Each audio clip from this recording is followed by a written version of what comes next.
Now, when you decided to make the move from being a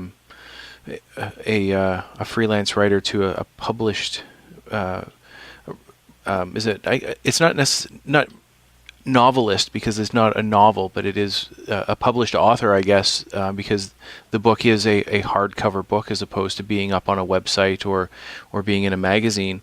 Was this whole project kind of something that was born out of writing for publications, or was this something that you've always had in the back of your mind that you wanted to do since you started writing, I guess?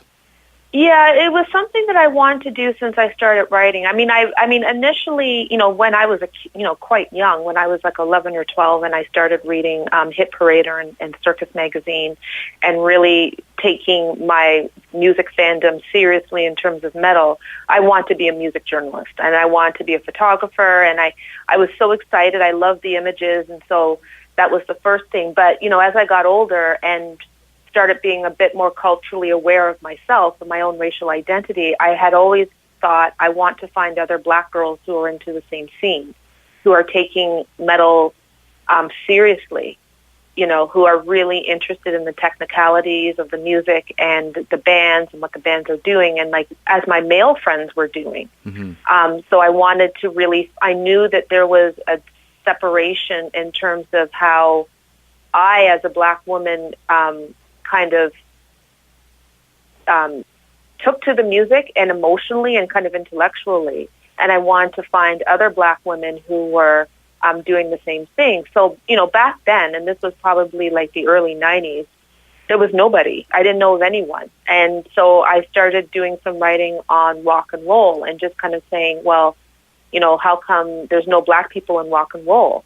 Right. And what happened after Jimi Hendrix? And again, I didn't know anything. So as, I got older and decided to go back to writing about heavy metal, I had written an essay for my friend Phil Freeman, who was doing a book through DeCapo Publishing called Marooned. Okay. So he was putting together an anthology of music writing. And I met him at a conference about almost 10 years ago. I had done a presentation on Black women in rock. And he invited me to submit an essay. So through that essay being published was basically how I got the green light to and the confidence to really go ahead and start working on a project. Ian Christ, who was also published in that anthology, had reached out to me about 4 months after the book came out and said, because I initially wanted to do a documentary. I didn't think anybody would want to read a book on Black women in metal. So, I said, oh yeah, I want to do a documentary. And then I realized I had no money to do a documentary. I didn't know what to do. So Ian actually said, why don't you turn it into a book? So that was basically how it started. And I was excited, but, it took a while to really kind of figure out what to do. There's the idea, and then there's actually putting together a table of contents and making it relevant and accessible for everyone. A bit of a struggle from beginning to end, but it was a labor of love. Yeah, there was definitely a struggle. Part of it was my internal struggle of not having the self-confidence, right, to do such a project. There was also a lot of struggle in terms of being taken seriously. Mm-hmm. When I wanted to be a metal writer way back in the day, and people would just laugh at me. I couldn't get a break. So it wasn't until for really Phil Freeman, who took a chance on me, and he was the one that kind of made me feel like I can do this. Right. I'm just as relevant as everybody else. But there's still a lot of resistance. There's still people that think that just by your gender and your ethnicity, you don't know what the hell you're talking about. But I think the major part of it was the internalization, like the self-doubt I had in terms of, can I do this? Can I actually pull this off? Right. And how did you overcome the self-doubt? I just love what I do. I loved it. I think, just really talking to, meeting so many people and finding those women who were fans and writers and journalists and photographers and musicians. And just the strength that I got from talking to them and interviewing them it just made me think, like, I can do this too, or I can do my own project too. Because, I mean, some of the stories you hear, it's not simply because these women are women or because they're black, but as you know, as when you're talking to metal musicians, especially in the underground, scene, it's tough, to keep on going with your art in an environment that is not going to be as supportive to you, like you were a pop star. Right. You're broke, and people don't have a lot of faith in you, and you get a lot of criticism. So I realized by being such an awe, especially with the musicians that I met, and just hearing their stories and their struggles, and just sort of like, I don't have any problems. You know what I mean? Like, I can't kind of crawl away with my tail between my legs and be afraid to work on this project when these people have dedicated their entire lives to something that, even though they're incredibly talented, and their project might never even see the light of day, but they're so passionate in what they do, it just made you feel passionate about what you do. So that's what really was the turnaround and what kept me going. After all of this, all of the bullshit that you sometimes go through when you're telling people what types of projects you're working on, and they're laughing at you. Right. Was it hard for you to find people to interview, or did you already have a lot of these people in mind already? I had a few people in mind when I started, and I'm talking maybe 3 people. Like, it was pretty bad. But I was very lucky because I ended up meeting people, like, just, like a friend of a friend of a friend who would say, oh, I heard you were doing this project. I know this black girl who lives in this and that, and I think she's into metal. And then I would do some research on them and have a preliminary talk and see if they were actually worth doing an interview with, because I was very particular about who I wanted to talk to. I wanted to talk to people involved in the, like, not the Trivium, a poor band, like, not the top 40 mainstream metal stuff that the young kids are into. I wanted someone who knew about the underground extreme metal scene, right? Who were really interested in seeking out music that wasn't immediately accessible. Somebody that was going to the shows, that really had carved out a space in their lives to be dedicated within these scenes. So luckily for me, friends of friends, like Ian had, he obviously knows a lot of people, and he had a couple of friends who said, yeah, I know these black women who have a metal zine in Chicago. Nice. I met band members, the brother of Troy from Macedon. I met this guy at a bar, and he said, yeah, I met these black girls in Chicago, and they were the same people. The 2 random strangers who don't know each other told me about the same 2 women that I ended up interviewing. So that happened a lot, and I had people who, just turned me on to people. Then historically, I also wanted to really talk about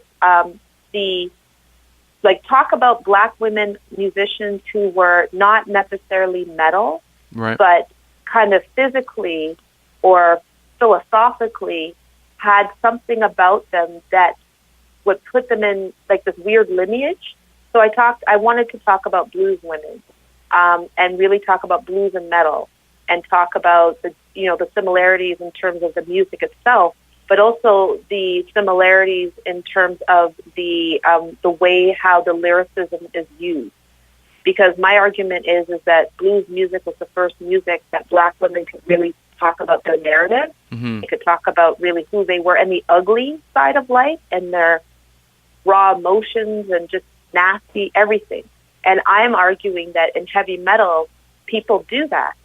People talk about uncomfortable, sometimes nihilistic issues, and that's a perfect, and the music matches that, the lyricism.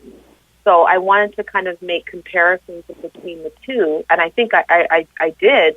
But so I was able to historically go back and really kind of look at blues women, even people like Chaka Khan, Tina Turner, Betty Davis, women who weren't metal per se, but women whose attitude, if they had been doing their thing in today's environment would definitely be metal, hardcore, punk artists. Right.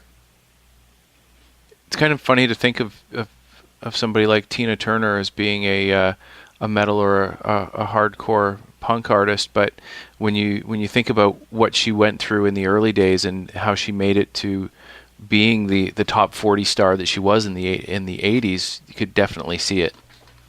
Yeah, well, I saw some early footage of the Ike and Tina Turner review, and the early stuff that, like, basically Ike Turner was a hard rock guitarist, and the music, the early music that he was putting out was hard rock. Mm-hmm. And then when Tina started singing with him, and then probably within the next few years of that, you started hearing more of a change to more like popular music type of music. Like things were softening, things were getting a little bit more funky because they wanted to get onto mainstream radio and television. Right. But back in the early days, I would say definitely there was some really hard rock elements there. And in terms of her visuals, the wildness, the freedom, I mean, there was a lot of issues with that too. But in terms of how she presented herself or how Ike Turner wanted her to be presented, it was straight up heavy metal. That's very interesting, and definitely something that I'm now going to go and start checking out to see if I can see some of that early footage. Mm-hmm. Yeah, it's really cool. And this was something that came to me a year and a half into researching the book, because at one point, like, I grew up when Tina Turner was singing What's Love Got to Do with It? Exactly, yeah. And so I didn't know anything about her early years, and then not even the early years with Ike Turner, but the early years in terms of listening to that music and right. how rough it was. So it's really cool. How much, for people who have never tried to write a book before or have never tried to sort of tackle this sort of thing, how much time did you spend researching the book even prior to doing some of the interviews? Was there a lot of time spent just researching background and researching artists and people even before you started doing interviews? Yes, I gave myself 6 months. It wasn't 6 months, 40 hours a week, but it was 6 months of any time I had in terms of sitting down and working on it, because I think a lot of it had to do with my insecurity. Mm-hmm. I felt I needed to go back and read some theoretical stuff. I wanted to go back and read Dina Weinstein or Robert Walser, or some stuff that people had written about kind of the academic side of heavy metal.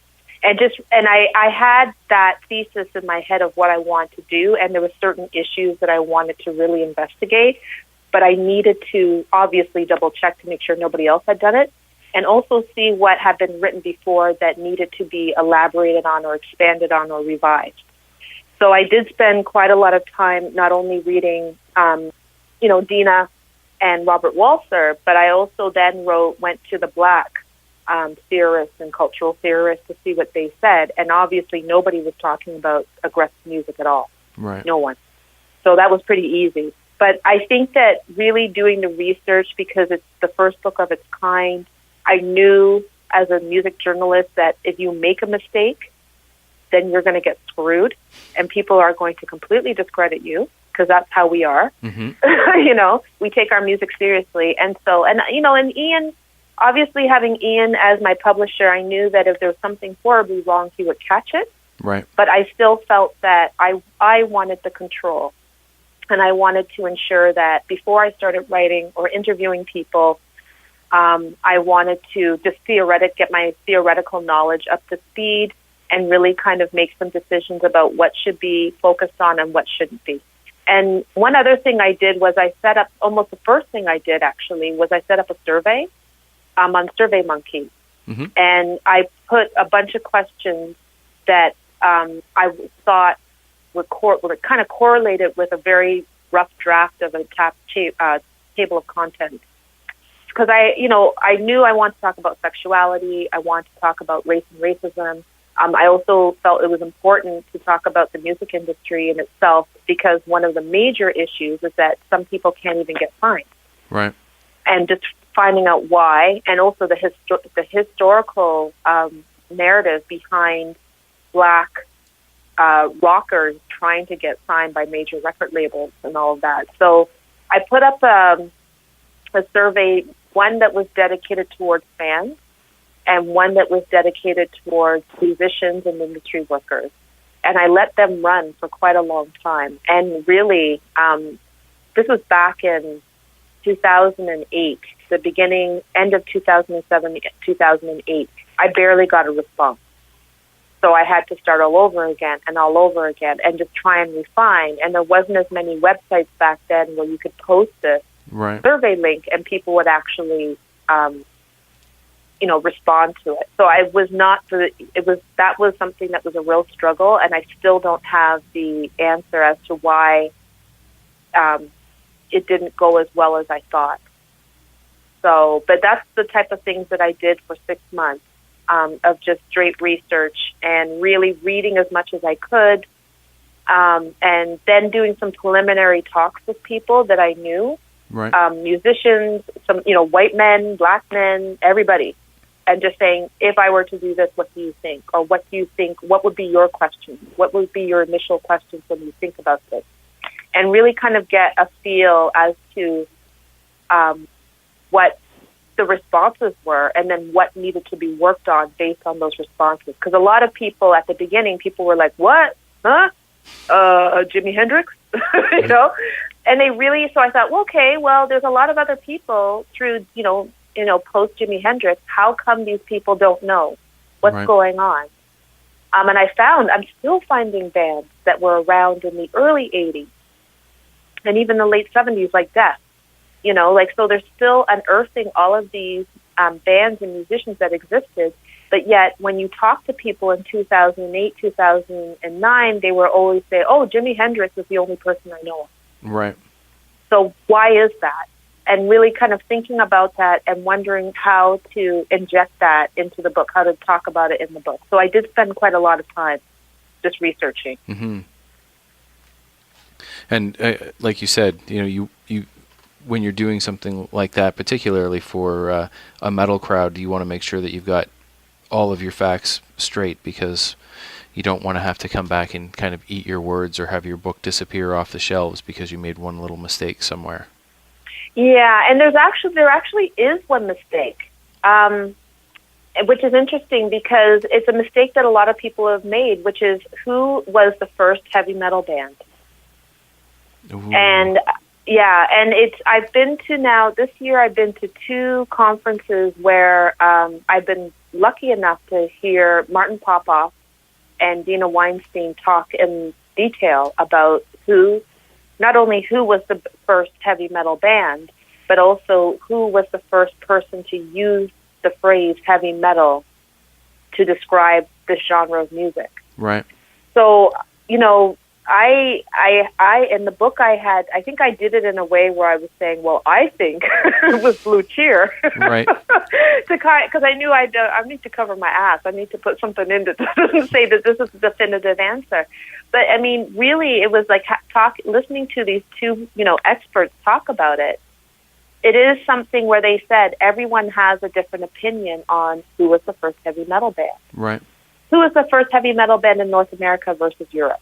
Or who was the first person, to use that phrase? And everybody kind of has it. So there's no particularly wrong, unless you say Metallica.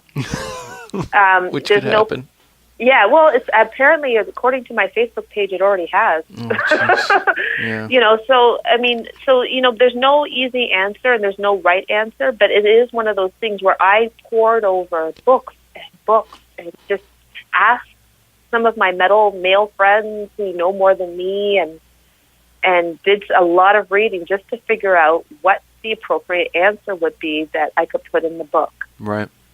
So it's things like that I really spent a lot of time on trying to get, the facts straight. Because I knew that it was going to be a tough sell and it was going to be a tough crowd. Yeah, for sure. the Indiegogo campaign that you're working on is actually to take this sort of a step further and take the book on tour. Definitely. I was really, this is something that I wanted to do before the book came out, but one thing that has become abundantly clear since the book has come out is, A, how many bands I've heard of, people who have contacted me who are in, black kids who are into metal, hardcore, and punk bands, have their own bands going, looking for advice, looking for actually support, community support. Right. Also, when I get, some people send me music, and so and really good stuff too. I mean, these, like, there's a lot of really good talent out there, but they are finding it hard to get their name out, and really, they don't even know what the next step should be. You also get the response from readers who go, when you say, I didn't know there was any black women in heavy metal. Right. Who? And they think that you're lying. Yeah. Because they'd never heard of anybody. So really, I wanted to create something that would provide awareness as to who is out there, but not, and also make it, trying to diversify these communities, because I'm also still hearing, this happened to me when I was a kid, and even to this day, where you go to a show and you're the only person of color there, and some people who are younger than me think that if they go to a show, they're going to get beaten up. Right. They're going to be called racial slurs. It's going to be so uncomfortable that they'd rather just stay at home and hide and listen to their music, in their bedrooms. And because of that, they're not actively supporting this music community that desperately needs people to get out and go to their shows. Mm-hmm. So this event tour is, I really kind of wanted to, talk about the book to people, but more importantly, really kind of initiate this community spirit where I want to be able to talk to, I won't be just talking, I want for the bands to come up and talk about their experiences in the scene. I also wanted to create these events where everybody would be welcome to come, and really try and get people who say that they don't know any people of color into metal, to try and get them out to a show so they can actually see and hopefully support these bands within their cities. Right. And I find that community is has become very important in terms of making people feel comfortable within the metal scene, especially women and people of color. So it's a way of kind of, for one night, just try and get as many people out and try and diversify, and for people who live in the city to see the diversity within their scene. The reason why I started the Indiegogo campaign was that I felt it was very, very important to ensure that bands get paid. Right. I didn't want to come and have the bar make a profit, have me make a profit, and have the kids walk away with nothing. Mm-hmm. I really want to be able to create a proper event where the bands who are participating can walk away and see this as a paid gig, and also benefit from networking. Right. And finding people within their cities that they might be able to do work with in the future. Mm-hmm. Well, it's a fantastic idea. And now, so we can pitch it properly to everybody that's listening, what is the Indiegogo campaign site? Okay. It is called the What Are You Doing Here book event tour. And I'm just going to go onto my computer and make sure I'm giving you the right. Okay, it's called Event Tour for What Are You Doing Here. If people are on Indiegogo and they are searching around, they'll see the book cover, mm-hmm. And that's an easy indication of that you've hit the right site.